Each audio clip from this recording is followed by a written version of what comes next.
How do we turn it on? Up? Where's the gas pedal? There you go. What? Alright. Oh, it's already. Pull it out. The breaker is on.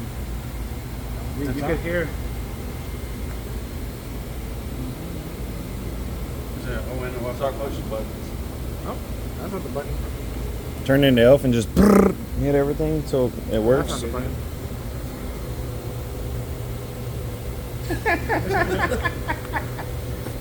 Like the TV, you gotta feel around the edge of it. I think so. Yeah, Alexa, Mazak, turn on. Are these buttons? It's down here, guys. Are you? Oh, okay. Oh. So you just push it and give it a little while for it to Okay. turn on. Sneaky. But I want you guys to take that example as a lesson. I've been to job interviews before where they're like, hey, have you ran a machine like this? It was a different machine, right? And I'm like, no, I've never ran it. And they're like, okay, if I tell you to go run it, what would you do? Ask you how to turn it on? I'm not here, so you got to turn it on. So they wanted to see if you had basic common sense of, I told them, first I would walk around the machine, inspect it, make sure I didn't have no leaks or anything, right? He goes, yeah, okay, you have no leaks. We come back to it. Then I turn it on. He's like, okay, turn it on. And there was a button similar to that. I was over here and, oh, couldn't find it. Oh, man. Shook it. Ah. Okay, there it goes. Then I pushed it. He's like, dude, you don't know how many people never find that button. And eventually I just got to push it for them. And it counts bad towards your interview because that shop, you didn't just run one machine. They had you on multiple machines, right? So this is going to take a while because you do have a full computer in here and everything.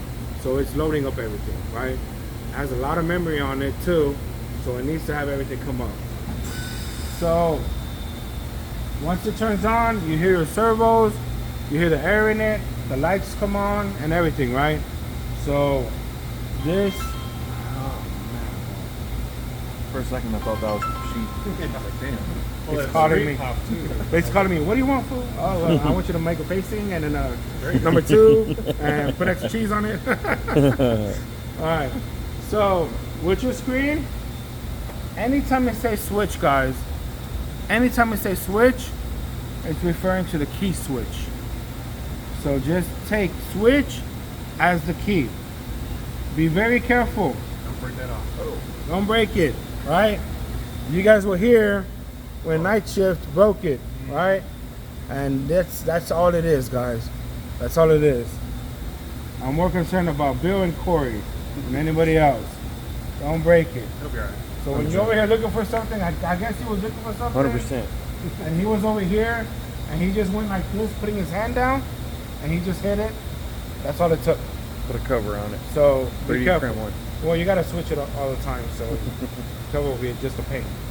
Now, for me, so let's say it says cover coolant off, so it's just talking about the coolant cover.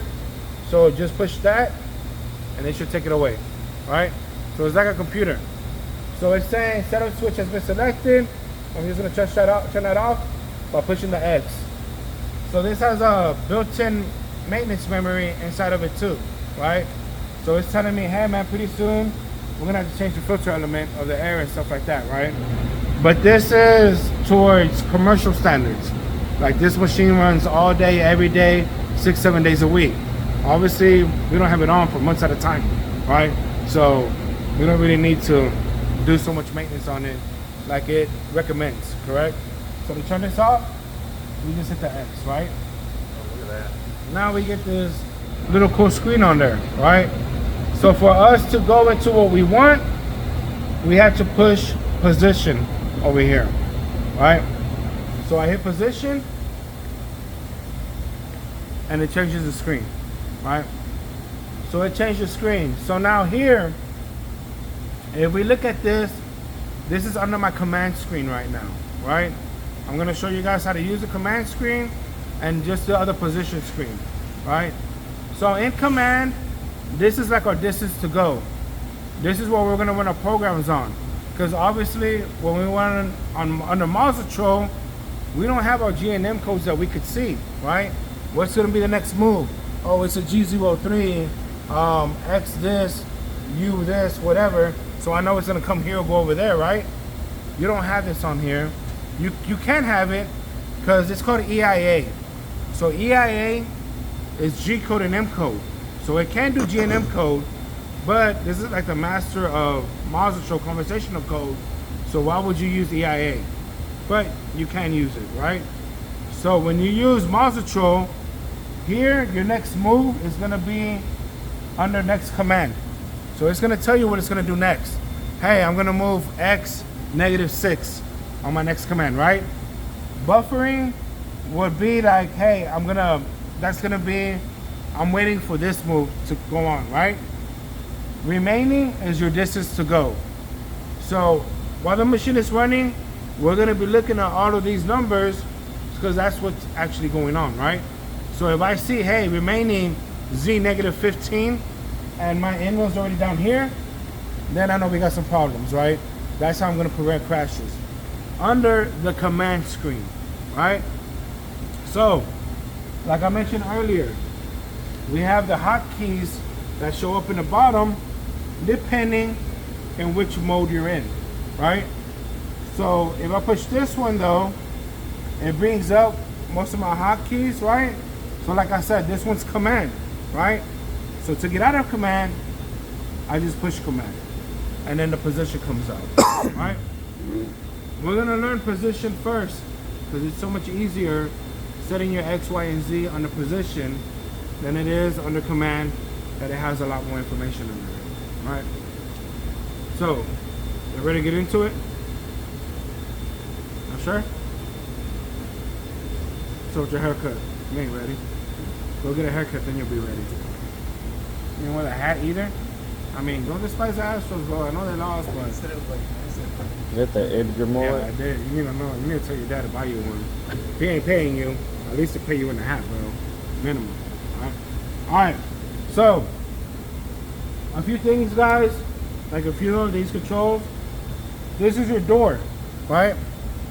When it's green, means you open up your door, and it's not locked. If we look up here, that little metal piece on there has to interlock with the other one, or else it won't run. Always around it. Corey's recording me, so I'm not gonna say it. So let's move forward, right? So when this door is closed, I don't want to see you yanking on the damn thing, trying to open it, right? It's not like the Haas. The Haas, if it's closed and if it's not, you can just open it and there are no problems, right? But here, if that's not pressed, right, if the door's closed and that's off like that, even though it's not running, I still can't open it, right? So don't sit here tugging on the damn thing, because just that little metal key itself, I was trying to get it for the Haas. Just for that key alone, it was over $500. Jeez. I'm like, I could just make them and sell them on eBay, bro. I mean, You just get one that you can plug in with the door. yeah. So for me to open the door, I have to push the button. We heard the lock. Green to go, right?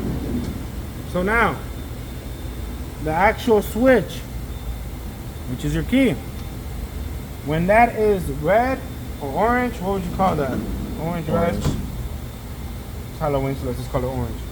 When it's orange and orange, we're good to go. It'll run your program, right? If this is over here, you're gonna get that alarm, right? Because that's your setup switch. So it's not gonna let you run the program if that one's on the side. But if I open the door and I want to jog my machine, I need to be green on green. So red with red, green with green. Easy enough? Too easy. Right? So you're running it red on red. Yeah. You're doing jogging. So now that I'm on green and green, all I gotta do is pick a speed, right? Now, don't use these, guys. I don't like people using them because the student damn near crashed with it one day. So, no. There's different ways to jog this machine. Don't use those? Yeah, don't use these. Okay. So here, I can select my axis that I want, right? So is this a knob? I'm just gonna pick the axis I want, and then with the dial, I rotate. That's it. So, this is gonna confuse everybody. Everybody gets confused. On the Haas, it's slowest to fastest. On the Mazak, it's The opposite way. fastest to slowest. Alright? Now, one thing about this machine, if you have the doors closed, it's going to jog a hell of a lot faster. Makes sense, right? Safety. So, and some of the stuff that I show you, like after you touch your tools and have to do a tool change and everything like that, it's going to benefit you to have the doors closed, because it will just get there faster. Because remember guys, we test our time, right? What's up, Mr. Johnson? Like we said, green to green. So obviously the jogging, we'll pick our speed, pick our axis, and then we're jogging, right? Now, X, Y, and Z, we can do it at the fastest speed level.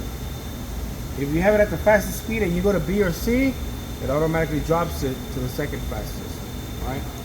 So if I go to B, see how it switched it by itself? So that's my B, I be damned. and this is my C, right? I see. B is an axial rotation, and then C turns. They see me turn, and C turns, and B rotates on the axis. To send it home, G28. we close the door, Close the door. And hit the button. Red to red. Red to Switch the red. key. we hit home. Oh. And down here, the crosshairs looking target button, just keep it down. Just hold it down. Yep. And it moves. And it's even rotating the table back home. You gotta hold it. Yeah. Wow. Can you do it again? So Mess it up and do it again. We're gonna mess it all up and do it again. So you guys see how much faster it is though with the doors closed? It's way fast.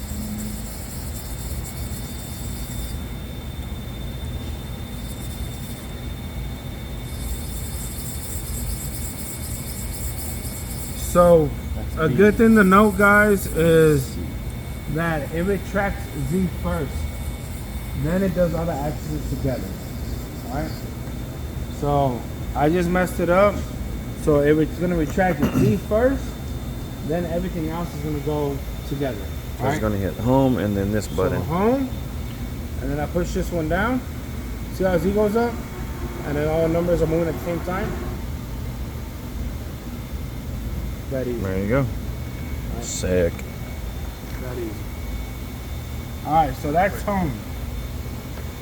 Going to open the door, I push it, Chilling with my homies. and then I open it, right? Now, home is its own mode key, right? So if you have it at home and you try to run your program, it's gonna say not in auto mode, right? Not in auto mode means you need to be under memory to run it. Just like your hosses, you need to be under memory to run the program. You need to be under memory on this one too to actually run the program, right? So MDI, same as over there. If you want to do a tool change, we need to be under MDI, right? But look how cool this one is. Close my door. Take that off, right? So, watch the screen, watch the little hotkeys on the bottom as soon as I push MDI. See how they change? Alright? So if I'm under memory and I'm trying to do a tool change, well, where do I do it? Nothing comes up, right? If I'm jogging and I try to do a tool change, nothing's on there, right? So under MDI, that's where I got my actual tool change, T-measure auto, T-semi-auto. Those are the ones that we're going to be using, right? Now, when you push the side keys, it rotates to another screen, right? But it doesn't loop all the way around and come back forward. Right has like 2 or 3 pages. left has like 2 or 3 pages. Don't think that I'm gonna keep on pushing right and eventually it's gonna come back around. No, it's not. All right, trust me, students always do that. They're like, it's not coming up, push it 60 more times. The other Joking. way. All right, so for me to just do a tool change, it's just easy, guys. All right, let's say I'm in the memory and I'm like, man, I want tool number 8, right?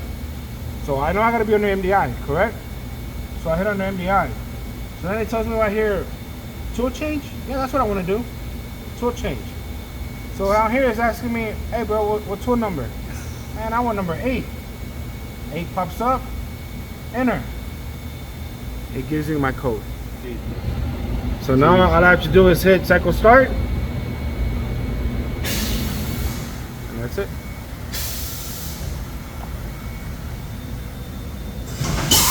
Whoa, that was fast. 100%. Damn. 100%. Damn. That's like 200%. That was quick. Yep. That's it, guys. Or tool change. Wow. It's like at McDonald's. What do you want? Oh, but they get your order wrong all the Number 8, time, bro. bro. Yeah, all right, we'll give you number 12 with a side of 3 on the fries. I wanted a Big Mac, got a McChicken and said, I did that shit. And then you ask for ketchup and you look in the bag. No ketchup. I asked for a spicy, hot and spicy McChicken. They gave me a regular one, and I got paid for it too. I was like, So how cool is that, guys? And this is the Cycle start, cycle start button. cycle stop. Cycle stop. Okay. so it doesn't Cycle say start, cycle stop, cycle start, cycle stop, cycle There's like start, 15 people talking cycle and stop, I was talking first. start, stop, start, stop.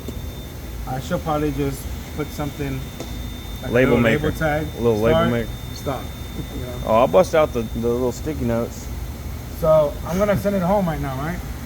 So he sends it home. Alright, so I'm gonna do it again. But Same logo. we know how Home. the house Home. has that little light on the top, right? So on this, it has it right here. Not a very good spot, and it just lights up green. And unless you're as tall as Bill, you really can't see it. I didn't even notice it because I'm so short until afterwards. I'm like, oh, there is a light. Didn't know that. Okay, cool. So I'm gonna go under MDI, change tool. I'm gonna grab number 4 now. 4, enter. All right. Now when I push this button, it doesn't do it right away because it's thinking, it's doing the servos, it's checking the safety shields, it's doing all that, right? So when I push it, the light lights up yellow too. See how it lights up yellow? And it's green. So it's in the process of doing it. Don't be impatient, guys. Some guys come up here and they're like, it's not doing it, it's not doing it. It's thinking, it's a computer, right? But that's it.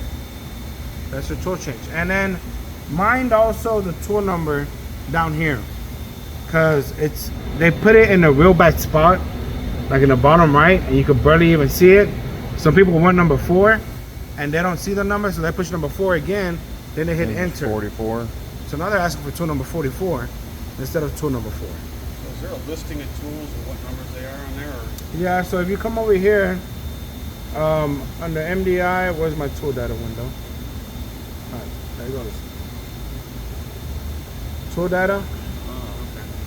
That would show you the tools number that you have and everything in the spot.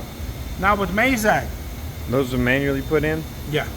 Mazak's a smart computer, right, inside of it. I've seen some Mazaks that they have the closet in the back, so they have like 300 tools, right? Every time you put a tool in, Mazak wants you to put other information in there, right? So that whenever you're actually looking up a tool on the operation, you can push tool data window.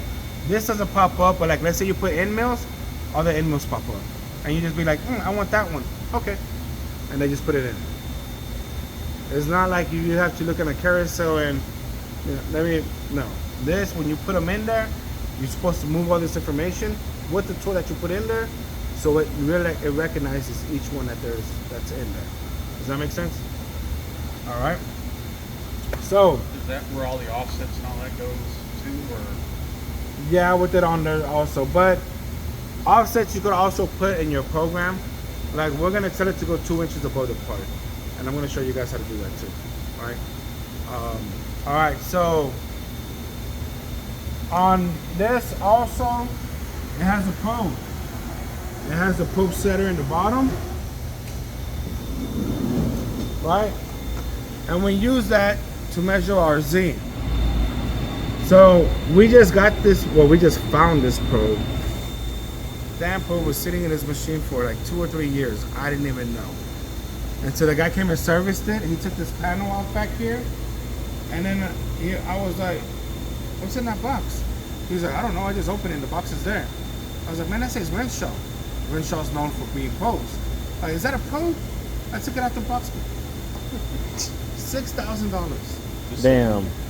Sitting in there for 3 years. $6,000 just Like all chilling. the shit's laying around here. Let's go open all the other boxes. So this place apart. So I'm gonna get in more into the probe and everything like that, but for right now we're gonna use the probe set. And you're talking about that Right, black yeah, thing right there, right? So yeah. That's the probe. For example, Probe. let me see. So I'm gonna show you guys a little bit. This isn't what I want to show you yet. All right. So for your test, there's a few different steps you would want to take just to make your life easier on you, right? So right now, what I'm gonna do is I'm gonna show you the function of Tool Measure Auto, right? Tool Measure Auto is gonna measure the length of each one of your tools. So you touch them all off with the tool setter, then you grab your tool and set it on your Z, then everybody else follows, like the G54, right? So, the thing is though,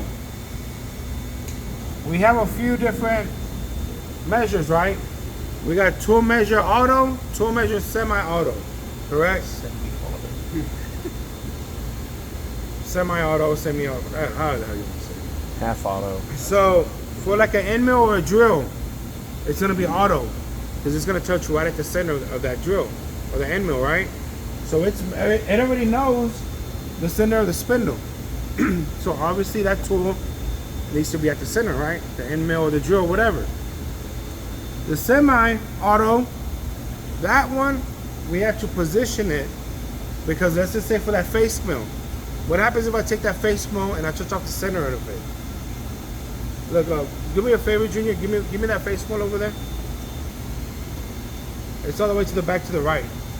Right under quality chem. Right under this H and the E. There you go. Bring that one over here. We're about to learn today. So my probe setter comes up, right? And auto goes right in the center. So if I come right at the center of this, what's happening? It's in line. You're touching in the inside of it, right? But I push semi because I wanted to touch at the bottom of the insert. Does that make sense? Because if I go full auto, it's going to go in the center, and obviously measure the center to the tip of this. Yeah, we got a few 100,000 in between there, right? So what's that going to mean for our part? We're going to get a buzz cut somewhere, right? Too short. We're going to go too short. So semi, we want the insert to be right above and to touch the setter, right? Just auto's gonna come and it's gonna touch it right there, right? Now, there's certain steps that you wanna do. I would highly recommend you doing auto first, because when you do auto, the table rotates by itself to 90 degrees. You don't have to manually do it. If you try to do semi, you would have to rotate it by yourself. Alright? You guys wanna see it? Yep. First of all, push pause and let's try to get this camera to work.